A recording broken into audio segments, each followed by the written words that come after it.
कि 6,000 रुपये का 10% वार्षिक ब्याज की दर से 1.1/2 वर्ष यानी 1.5 वर्ष की चक्रवृद्धि ब्याज ज्ञात करनी है, जबकि ब्याज वार्षिक रूप में संयोजित होता है। वार्षिक मतलब ब्याज जो देना पड़ रहा है सो साल बाई साल देना पड़ रहा है, ठीक है ना, 1 साल पर दे रहा है। ब्याज अब 6 संयोजित होता है तो 6 महीने पर तिमाही होता है तो 3-3 महीने पे देना पड़ता है। लेकिन यहाँ पे कहा जा रहा है कि ब्याज जो है सो वार्षिक है, यानी कि हर साल देना है आपको। ऐसे अगर हम आपको बताएं तो आपका मूलधन हो गया 6,000 रुपया, ठीक है, दर हो गया 10% और समय जो हो गया सो 1.1/2 वर्ष यानी कि 1.5 वर्ष हो गया। कोई दिक्कत? कोई दिक्कत नहीं। अब यहाँ अगर आपको चक्रवृद्धि ब्याज निकालना है यानी कंपाउंड इंटरेस्ट निकालना है तो एक फार्मूला होता है P × 1 + R/100⁻n और -1, ये रहा आपका फार्मूला। लेकिन अगर इस फार्मूला पे बनाइएगा तो आपको 2-3 मिनट तो लगना संभव है, ठीक है। तो ये अगर आपको नहीं पता है तो फंडामेंटल तरीके से तो आप तो स्टार्टिंग तरीके से ऐसे ही बना लीजिएगा। लेकिन अगर आपको कुछ रूल्स पता होगा तो आप बहुत आसानी से उसको बना पाइएगा। सबसे पहले हम क्या करेंगे कि दर जो है 1 साल का कितना प्रतिशत है? 10% है। चलिए तो आधा साल का कितना हो जाएगा? 5% हो जाएगा। कोई दिक्कत? और फिर इसको क्या करेंगे 10 × 5/100 कर देंगे, ठीक। ये आपको करना पड़ेगा, ठीक है ना। तो आपको ये पता हो गया। अब यहाँ से आप टोटल दर निकाल लीजिए तो कितना हो जाएगा इसका। आप भिन्न का जोड़ वगैरह करिएगा तो ये आपको आएगा 15.5%, यानी कि 1.5 वर्ष में दर कितना हो गया 15.5%, ठीक है। अब कह रहा है कि 6,000 रुपया का कितना देना पड़ेगा, तो आराम से 6,000 रुपया का 15.5 गुना कर दीजिए, वही आपका आंसर हो जाएगा। बराबर आपका प्रतिशत में कन्वर्ट करना है ना, क्या निकालना इसमें 15% है ना, तो आराम से 15% कर दीजिए, यानी कि 6,000 रुपया हो गया, ये 15.5/100 हो गया, काट दीजिएगा 930 रुपया इसका आंसर हो जाएगा, ठीक है।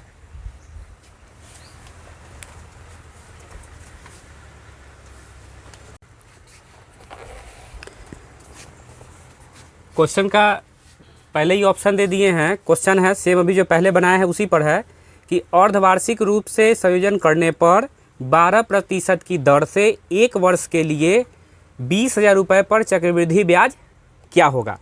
अब आपको पता है कि यहाँ ब्याज कैसा दिया है, ब्याज 6 महीने पर है। तो अब जाहिर सी बात है कि 1 वर्ष में 12% का दे रहा है तो इसका जो दर होगा सो 2 बार लग जाएगा, क्या 6 + 6, 1 साल का 12%, 6 महीने का 6%। चलो अब 6 × 6 और बटा 100 हो गया, क्या, तो 6 × 6 12 और ये 36/100। हम तो डायरेक्ट इसको कर सकते हैं कि 12.36 आता है, लेकिन तुम लोगों के लिए इसको एक बार जोड़ करके बता देते हैं, है ना। कितना हो गया ये 1236 और बटे में 100 भाग करेंगे तो आ गया 12.36%। कितना रुपया था, मूलधन कितना है 20,000 है, तो कितना हो गया ये 20,000 हो गया, क्या, और क्या गुना में 12.36%। तो प्रतिशत का मतलब नीचे हम कर देते हैं 100, यहाँ से ये दशमलव हटाएंगे तो इसके बदले में 2 जीरो और बढ़ जाएगा, क्या।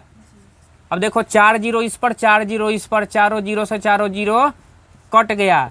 अब 1236 दूना 2472, क्या ऑप्शन कौन सा हो गया, बी ऑप्शन हो गया।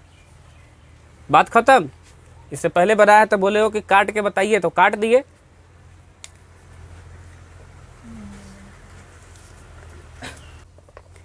कि शुद्ध दूध के क्रय मूल्य पर, क्रय मूल्य मतलब खरीदारी पर, नमूना दूध बेचकर मतलब मिलावटी दूध बेचकर 10% लाभ प्राप्त करने के लिए 50 किलोग्राम शुद्ध दूध में पानी की कितनी मात्रा मिलानी होगी। ऑप्शन है 2.5 kg, 5 kg, 7.5 kg और 10 kg। कुछ नहीं करना है। सबसे पहले भाई दूध कितना है? 50 kg। लाभ कितना कमाना है? 10%। आपको पता है कि प्रतिशत है तो क्या करेंगे? बात हो गया खत्म। कितना हो गया? 5 kg। ऑप्शन कौन सा हो गया? बी ऑप्शन हो गया। बात खत्म हो गया। ये तो रहा आंसर। क्वेश्चन है कि एक कार आधी दूरी 20 किलोमीटर प्रति घंटा तथा शेष आधी दूरी 40 किलोमीटर प्रति घंटा की रफ्तार से तय करती है। ठीक है, पहले का जो आधा दूरी है, मान लीजिए यहाँ से यहाँ तक दूरी है, ये दूरी करता है तय 20 किलोमीटर प्रति घंटा से, और यहाँ से यहाँ तक की दूरी करता है तय 40 किलोमीटर प्रति घंटा से। ठीक है, तो कथी कह रहा है कि टोटल दूरी अगर 40 किलोमीटर हो तो कितना देर लगेगा इन लोगों को पार करने में। मान लो कि यह दूरी जो है, यह दूरी को हम दे देते हैं कितना? 40 किलोमीटर। तो सबसे पहले दिमाग लगाओ कि आधा दूरी कितना हो जाएगा? 20 किलोमीटर। 20 किलोमीटर तो अब 20 किलोमीटर अगर ये दूरी चलेगा तो एक हिसाब से चलेंगे तो कितना हो जाएगा? ये चाल हो जाएगा, दूरी हो जाएगा। समय निकालेंगे तो कितना हो जाएगा आधा दूरी का? 20/20 यानी 1 घंटा। ये आधा दूरी का लेके चलिए समय, तो कितना हो जाएगा? 40/20। 20/40 ना, क्या 20/40 ना? कितना हो जाएगा? ये आधा घंटा हो जाएगा जी। तो आधा घंटा और 1 घंटा मिलकर कितना हो जाएगा? 1 जोड़ आधा यानी 1.1/2 घंटा। 1.5 घंटा हो गया। समझ में कि नहीं? इसको अगर जोड़िएगा तो इसी तरीके से आता है। 1.1/2 को करिएगा तो इसी तरीके से आता है। उसे हरवानी की जरूरत नहीं। इसे भी 1 घंटा और आधा घंटा मिलके 1.5 घंटा हो गया, यानी कि दूरी 1.5 घंटा में तय करेगा।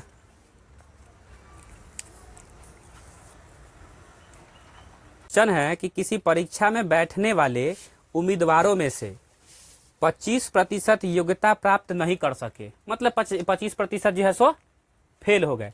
तो जब 25% फेल हो गए तो पास कितना प्रतिशत हुए होंगे? 75%। गुड। 25% फेल तो 75%। अब क्या कह रहा है कि योग्यता प्राप्त करने वाले उम्मीदवारों की कुल संख्या 450 थी, यानी कि जो 75% जो बच्चा है वो कितना है? 450 है। तब अब बताओ कि 75% बराबर 450, तो 1% बराबर कितना हो जाएगा? 450/75, और हमको निकालना कितना है? 100% का। तो 450/75 गुने 100। 25 तिया 75 और 25 चौका 100, और 3 से काट दो इसको। 15 तिया 45, 150 बार में, और 150 गुने 4, 15 चौके 60, 1 जीरो ऊपर से हो गया, यानी कि 600 टोटल था उसमें। हो गया, बात खत्म। Option B.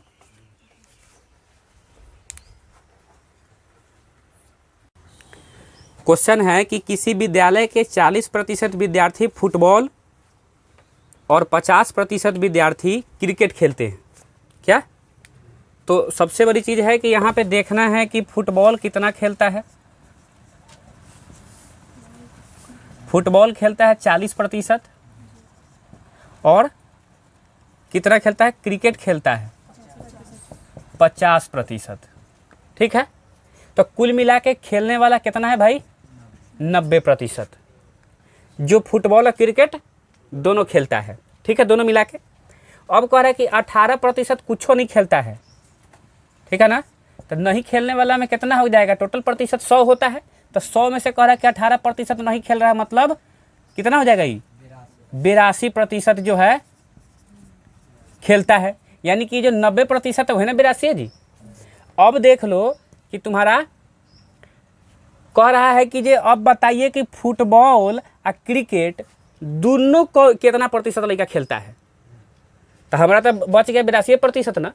क्या करेंगे? तो 90 में से 82 को घटा देंगे। कितना हो गया? 8%। मतलब 8% स्टूडेंट जो है वो फुटबॉलो खेल रहा है और क्रिकेट खेल रहा है। अगर अलग अलग बात चली तो 40% फुटबॉल खेल रहा है, 50% क्रिकेट खेल रहा है, और 18% कुछ नहीं खेल रहा है। लेकिन फुटबॉल और क्रिकेट दोनों मिला के कितना प्रतिशत खेल रहा है? तो 8% खेल रहा है।